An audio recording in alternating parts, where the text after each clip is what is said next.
crazy how time goes. People come and then people go. I'm in Milwaukee, and I'm at a hotel. I want to give you a shot of the lobby. Look at those beams. They're absolutely massive. There's the first floor down there. And I want to give you a little perspective on the beams. Right here is my hand. And these beams are massive. So if you look at them, they are huge. And they're all over. It's absolutely a gorgeous place to be. There is a cool flag down there. I don't know if you can see it. That flag's made of jeans. Jeans are all sewn together to make a flag, and then the guy painted them red and white and painted white stars on the blue. It's just absolutely fantastic. Now, what am I doing in Milwaukee at this hotel? Well, I'm at a workshop, essentially to improve communication skills. I want to help you more. I want to help people better. I want Intimacy with God Ministries to have a further reach to help more people.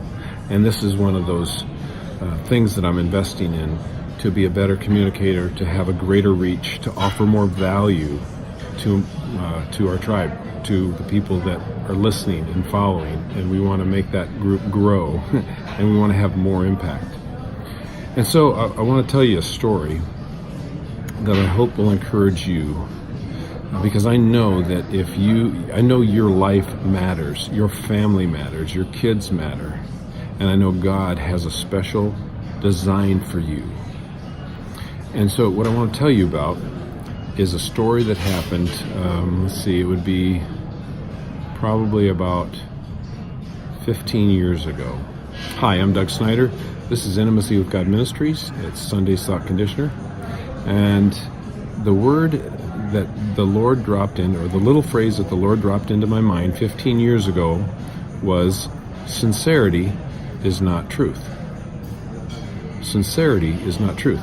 He came in, I was in the kitchen in Calgary when we were living and ministering up there, and he came in and spoke those words and then went silent regarding that topic.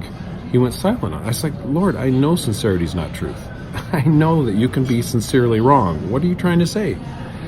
And he just let me think about that, roll that phrase around for 3 years. And finally he came back and he said, sincerity is not truth. And I would ask myself, well, what is sincerity? I know sincerity is not truth, but what are you trying to get at? And basically he said, truth is a person. Truth is my son, Jesus Christ. And I don't know how to describe to you, but when he speaks, the reality of his words rang so strongly in my being that you just know there's no other way to interpret, there's no other way to say. He's speaking, and he said, my son is the truth. And I had even known that. I'd even known that Jesus was the truth. He says in the Word, in John 14, he says, I am the way, I am the truth, and the life. No one comes to the Father except through me.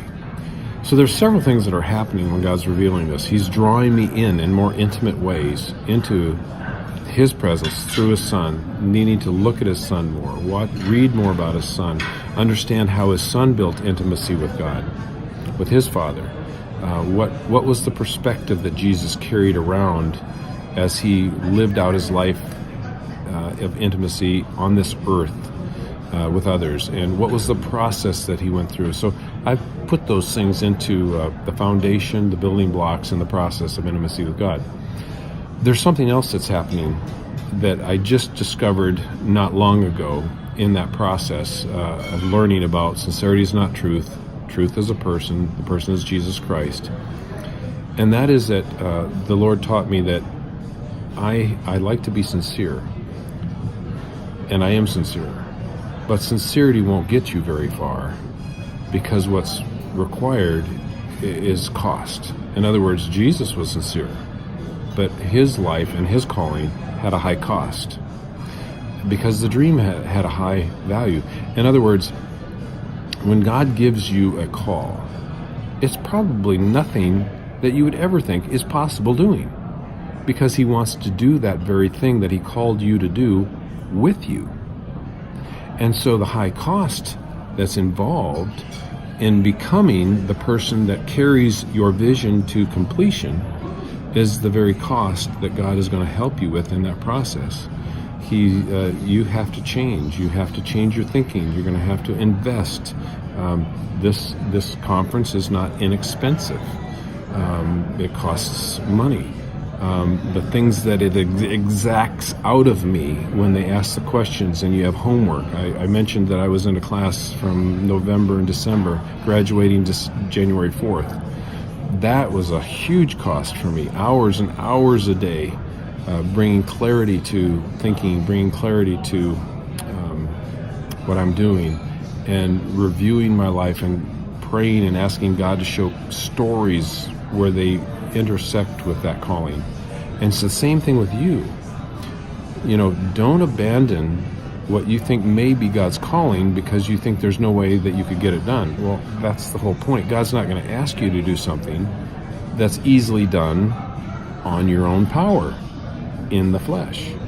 No, God's going to call you to something that is supernatural, that requires his assistance and the empowering Holy Spirit in you. So there's a cost to our calling. Anyway, that's just some thoughts about this weekend. Here I am in Milwaukee, beautiful, beautiful hotel, and having a great time with Pat Quinn as he teaches us how to communicate better and how to advance our reach, and with his assistant Kyle is an excellent teacher as well. And I just want to encourage you with that thought that God's given you a calling. He's got a plan. It will cost, but don't be afraid. Just move forward in faith. And little by little, you will step into that calling and make a huge difference in the world around you as God designed you to do. All right. Oh, like and share this. Thank you for liking and sharing it. Thank you for encouraging comments. So thank you for sharing your thoughts and insights and posting below. And that's it for now. Talk to you next week. Bye-bye. Hey guys, what a great video. Like Doug said, these workshops that he's been working on, they do come with a great cost. So if you're feeling moved or want to give anything to help with these workshops and everything that's going on with them, feel free to give at www.iwgministries.com. Have a great rest of your day.